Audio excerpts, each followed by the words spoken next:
It's the Weekend Garden Show featuring Sam.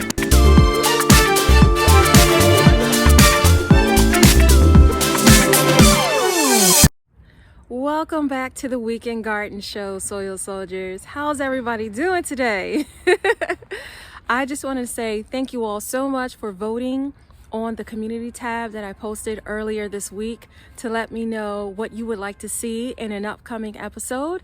And that is what we're going to be doing today. The majority of you voted for outdoor winter gardening, and we're going to kick things off with that. Also got a couple of comments asking to do all of the options that I gave. So we'll be running through them all at some point, but we're going to kick things off with winter growing, okay? And then before we get started, just want to give a great big shout out and congratulations to Juicing with Jay, who hit his 500 subscribers. Whoop, whoop. Congrats, big bro. You are doing amazing things over there. Congratulations on your 500 subscribers. All right, you all, let's get right into it. So let's go over a few things that you need to know about growing during the winter season. The first thing you need is sunlight. See that passing over my hand here? Shady over here, light here. So this tent is gonna get sunlight. Okay, so sun, right? Now this is something you need regardless of the season that you're growing in, but is particularly important during the winter season if you're going to be growing, because you're going to get two things from the sun. You're going to get that sunlight that the plant needs to convert into energy to grow, and it's also going to be a source of heat, which is really, really critical for winter growing so that they have the warmth that they need to really get going, especially if you're dropping seeds. Okay, so pick a sunny location during your fall and winter season. The sun position is a little bit different, so take a look at your growing space during these months before you plant so that you know where your sun is. All right, that's number one. The next thing you need to know is, are you going to be dropping seeds or seedlings? Okay, what you do next depends on which you're going to do. I'll demonstrate both for today. So we're going to start with transplants. All right, I have some here that have been growing outside. Maybe your transplants have been growing inside. If that's the case, and you see I'm removing leaves, and that's because I mulch them with leaves, but we'll talk about that in just a moment. If you grew your seedlings or your transplants indoors, you want to definitely go through the hardening off process, which is just bringing them outdoors for an incremental period of time over a few days to get them adjusted to the weather. So let's say the first day you bring them out for half an hour and take them back inside. Next day you bring them out for an hour, take them back inside. And third day you bring them out for 2 hours and bring them back inside. That's sort of the idea of hardening the plants off so that they can get adjusted to being outside in the cooler temperatures. And you definitely want to do that. Don't just throw your babies out in the cold. They won't be happy. So, but these grew outside, so we don't have to worry about that. And you want to just go ahead and plant them in their permanent home. These are some turnips. I hope I'm getting that on camera. But these are some turnips here. And let me throw some gloves on. And we're just going to go ahead and pop them into this grow bag here. Great. So we've got our turnip babies all planted up. Now, what you're going to need to do once you have your transplants, your seedlings, hardened off from inside if you grew them, or if you grew them outside and now you're planting them up like I am today, you're going to mulch them. Use leaves, use wood chips, use straw, whatever it is that you have. I'm just gonna crumble these up and put them right on top.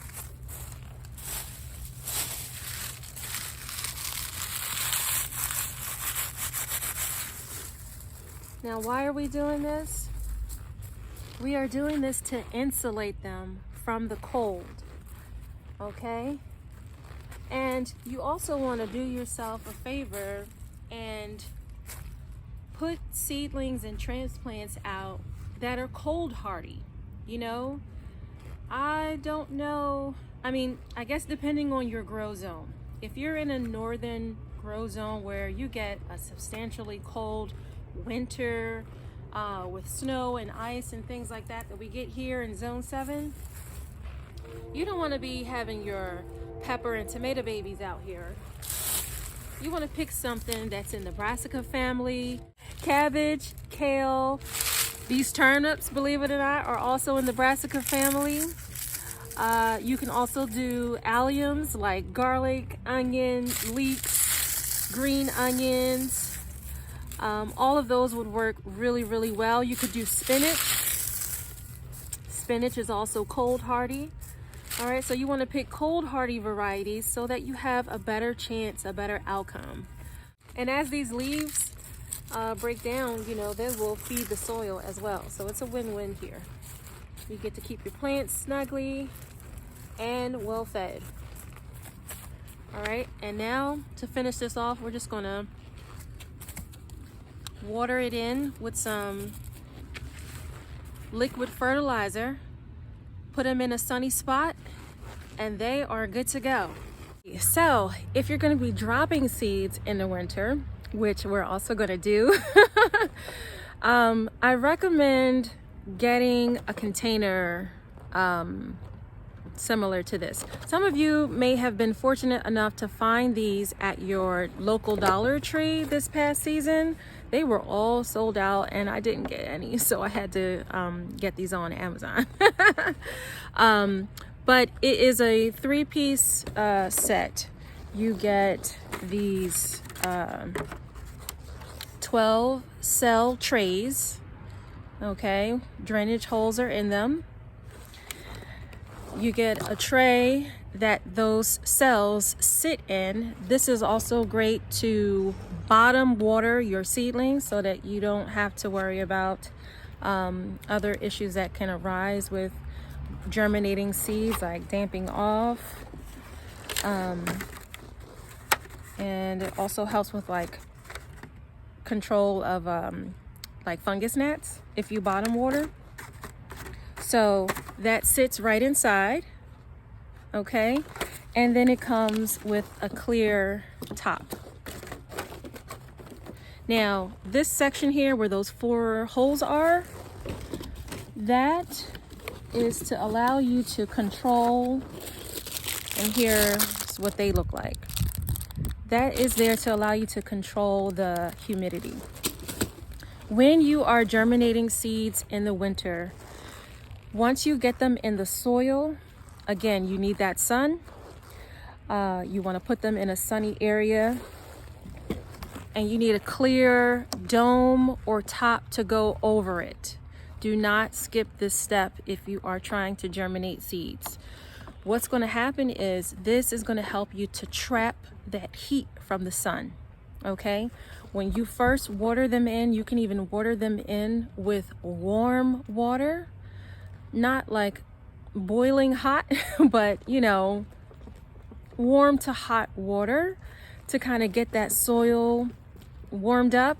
It's certainly not going to last because you're leaving it outside, but this dome will help you to trap that heat, and then you have it in a nice sunny location. That's going to add and contribute to the heat to get those seeds to germinate, because they really need like weather that's in like the 60s in order to germinate.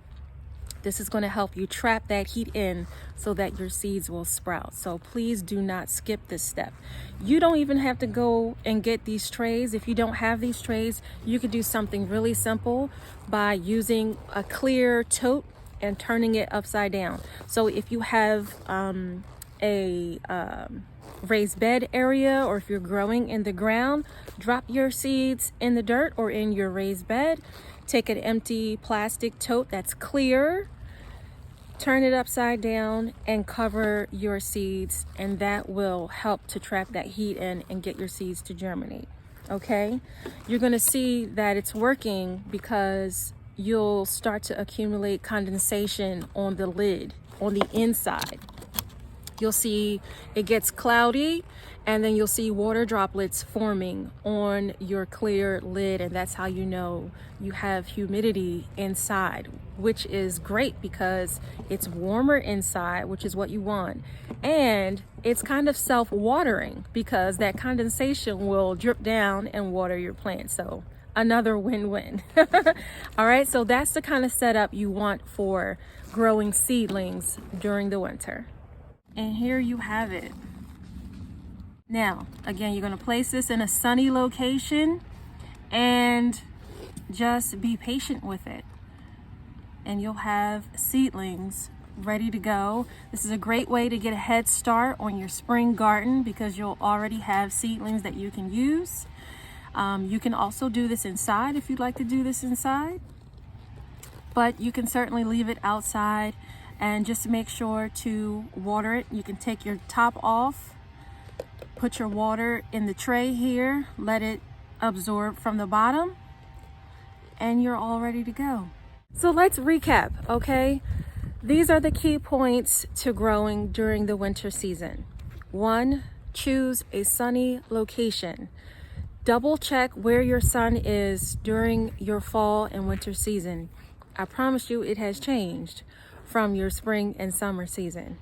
The second thing is choose seeds that are cold hardy. This is the winter period that we're talking about. This is the winter season. You may or may not get snow and ice in your area, but it is still a lot colder than it is any other time of the year. All right, the next thing is to insulate them. You have got to protect them from this weather. You don't want their plants to freeze. You want to make sure that they are warm and snugly as possible. Heavy layers of mulch is your friend. Provide a clear dome on top of that. It's going to protect them from the harsh winter winds, as well as create humidity so that they stay warmer inside of that dome rather than what the temperature is outside. And you'll be able to double check that you're getting that warmth by checking for condensation. Your lid will get foggy and you'll see water droplets forming on the inside. That lets you know that you have created humidity. It is a few degrees warmer inside than it is outside. And the sun plays a huge part in that as well. Okay, so those are the tips for growing outdoors during the winter season. I hope that these have been helpful to you. I encourage you to go for it. Get out there and try it. You got to exercise some patience. It does take some time for things to get growing during this season because everything kind of slows down, even us. Even us. So everything's growing at a slower pace. So be patient and just let them be.